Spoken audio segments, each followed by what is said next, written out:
तो कलयुग के बारे में इस समय वर्तमान हम चर्चा कर रहे हैं, क्योंकि कलयुग में जो लोग रह रहे हैं उनके साथ में क्या गतिविधि हो रही है ये लोग जान नहीं पाते हैं। ये समय का प्रभाव है। कलयुग बहुत अच्छा है। वो कैसे कह दिया, ओम सहस्रेम त्रेतायम हायनेन द्वापरे तच्छमासेन रावु रातेन तत्कलो। सतयुग की 1000 वर्ष की तपस्या बराबर त्रेता की 100 वर्ष की तपस्या बराबर द्वापर की 1 माह की तपस्या बराबर रातेन तत्कलो बराबर 24 कलयुग में 24 घंटे की तपस्या होती है। क्यों? 24 घंटे का तप, 24 घंटे की तपस्या सतयुग में 1000 वर्ष की तपस्या के बराबर है। जैसे कोई नदी अपने भारत में पश्चिम से पूरब की ओर बह रही है, तो पश्चिम से पूरब की ओर तैर कर जाने में परिश्रम कम और सफ़र अधिक। अगर उल्टा तैरा जाएगा तो परिश्रम अधिक और सफ़र कम होता है। इसी तरह से कलयुग में तपस्या करना ये बड़ा उल्टा काम है, और जो लोग कर लेते हैं उनको फल मिलता है सतयुग की 1000 वर्ष की तपस्या के बराबर कलयुग में 24 घंटा की तपस्या का फल मिलता है। कलयुग में काकभूषुंड जी ने गरुड़ से कहा कि कलयुग में ऐसा समय आ जाएगा, ऐसे लोग होंगे, कहा कि 100 गुण मंदिर सुंदर पति त्यागी। वो अभागिनी नारियां जो अपने सुंदर सुशील सौभाग्यमान पति को परित्याग करके पराये पुरुष के साथ में रहना पसंद करती हैं। और गुण मंदिर सुंदर पति त्यागी, ओ भजई नारी पर पुरुष अभागी। और काकभूषुंड जी ने कहा, भैया गुरु, कलयुग में सौभागिनी विभूषण हीना, ओ विधवन के श्रृंगार नवीना। कलयुग में जो सौभाग्यवती स्त्रियां होती हैं वो अपने श्रृंगार पर ज़्यादा ध्यान नहीं देती हैं, लेकिन सौभागिनी विभूषण हीना, ओ विधवन के श्रृंगार नवीना। और जो विधवाएं औरतें होती हैं वो अधिक कलयुग में श्रृंगार पर ध्यान देती हैं। हारहि शीश धन ओ शोक न हरई, ओ सो गुर घोर नरक महु परई। कलयुग में गुरु कैसे होंगे? वो तो शिष्यों के धन को हरण करने वाले और उनके दुख को हरण करने वाले नहीं होंगे। इसलिए उनको कह दिया, हरहि शीश धन ओ शोक न हरई, ओ सो गुर घोर नरक महु परई। ऐसे गुरु जो है वो घोर नरक में पड़ते हैं। और इसके लिए बहुत बढ़िया बात कही, ब्रह्म ज्ञान बिनु नारी नर। काकभूषुंड जी ने गरुड़ जी से कहा, कलयुग में जो लोग होंगे ब्रह्म ज्ञान बिनु नारी नर, ओ करहि न दूसर बात, कौड़ी लाग लोभ बस करहि विप्र गुरघात। ब्रह्म ज्ञान, ब्रह्म और ज्ञान को बताने वाले पुरुष और नारी बहुत अधिक होंगे। ब्रह्म ज्ञान बिनु नारी नर, करहि न दूसर बात। और कौड़ी, छोटे से धन को पाने के लिए ब्राह्मणों का वध अगर करना है तो किंचित मात्र उनको कोई भय नहीं होगा। शिष्यों को धन पाने के लिए अगर गुरु का भी वध करना पड़े तो उन्हें कोई संकोच नहीं होगा। ये कलयुग की दशा है, ये कलयुग में ऐसा होगा। यही बात कहा काकभूषुंड जी ने कि ब्रह्म ज्ञान बिनु नारी नर करहि न दूसर बात, और कौड़ी लाग लोभ बस करहि विप्र गुर घात। बादई शूद्र द्विजिन सन हम तुम ते कछु भाट।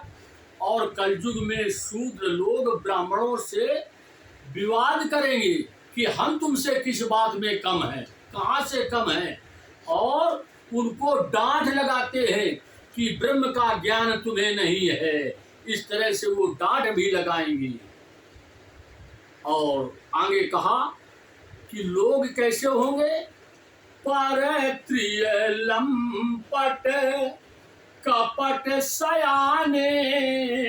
परत्रिय लंपट, पराई स्त्री के प्रति आसक्ति अधिक लोग होंगे। परत्रिय लंपट और कपट सयाने, कपटी वेशभूष धारण करने के लिए, कपटी काम करने के लिए वो बड़े सयाने और बुद्धिमान होंगे। परत्रिय लंपट कपट सयाने, ओ मोह द्रोह ममता लपटाने। मोह में वो अधिक लिप्त रहेंगे और द्रोह करने में, झगड़ा करने में वो सबसे आगे रहेंगे। मोह द्रोह, इस तरह से काकभूषुंड जी ने गरुड़ से कहा कि भैया कलयुग की ये बड़ी स्थिति खराब होती है। मैंने 27 बार कलयुग को देखा है कि कलयुग में क्या क्या होता है। परत्रिय लंपट कपट सयाने, मोह द्रोह ममता लपटाने। ते अभेदवादी ज्ञानी न, ओ मैं देखा चरित्र कलयुग कर। ते अभेदवादी ज्ञानी नर, वो मनुष्य इतने ज्ञानी होंगे कलयुग में कि ब्रह्म और जीव को एक बताने वाले होंगे। ते अभेदवादी ज्ञानी नर, ओ मैं देखा चरित्र कलयुग कर। मैंने कलयुग के चरित्रों को देखा है, कलयुग में क्या होता है ये मैंने देखा है। काकभूषुंड जी ने कहा गरुड़, कलयुग में ऐसे ऐसे लोग होंगे कि नार मुई ग्रह संपत्ति नासी, ओ मूड़ मुड़ाए हो ये सन्यासी। उनकी पत्नी खत्म हो गई, उनका धन समाप्त हो गया, तो अपने सर के बाल को घुटवा करके ना वो सन्यासी बन जाते हैं।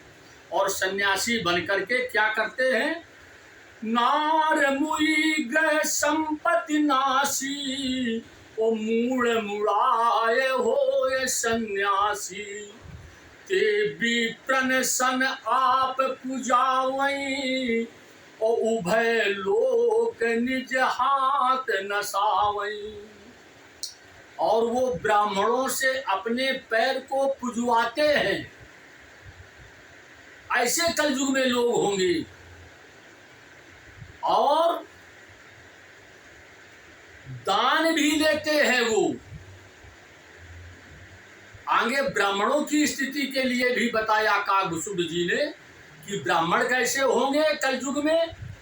विप्र निरक्षर ओ लोलुप कामी,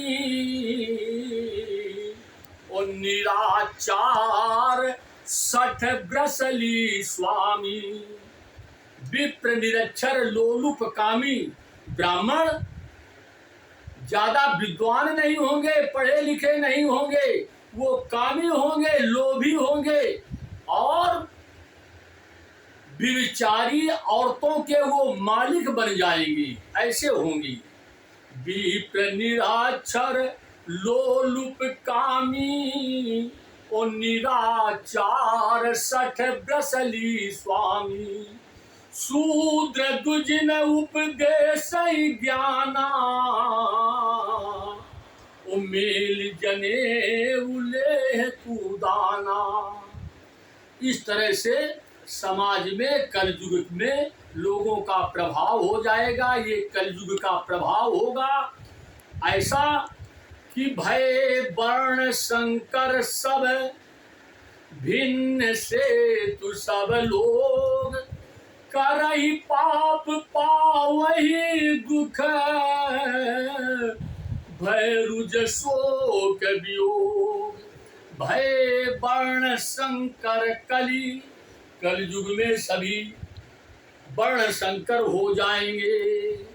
भय वर्ण संकर कली, भिन्न से तु सब लोग, अनेक अनेक प्रकार के लोग होंगे। कैसे? करहि पाप पावहि दुख, भय रुज शोक वियोग। वो अनेक प्रकार की बीमारियों से ग्रसित होंगे, अनेक रोगों से ग्रसित होंगे और उनको सुख मिलने वाला नहीं है। भय वर्ण संकर कल भिन्न से तु सब लोग, वो करहि पाप पावहि दुख। जब वो पाप को करेंगे तो पाप करने के बाद में दुख ही दुख मिलता है। तो कलयुग में सभी लोग पाप को करने में आगे होंगे। जब पाप करेंगे तो उनको दुख मिलेगा, शोक मिलेगा, कष्ट मिलेगा, सुख मिलने वाला नहीं है। ऐसा कलयुग में है। और बहुधाम समारहि धाम जति, विषया हर लीन न रही बिरती।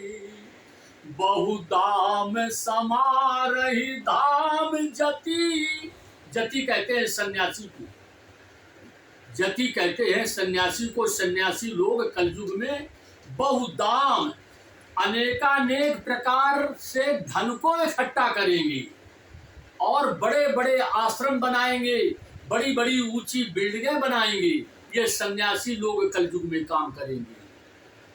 तो भैया गरुड़ जी, काक भुसुंड जी कहते हैं, गरुड़ जी कलयुग में इस तरह से बहुधाम समारहि धाम जति,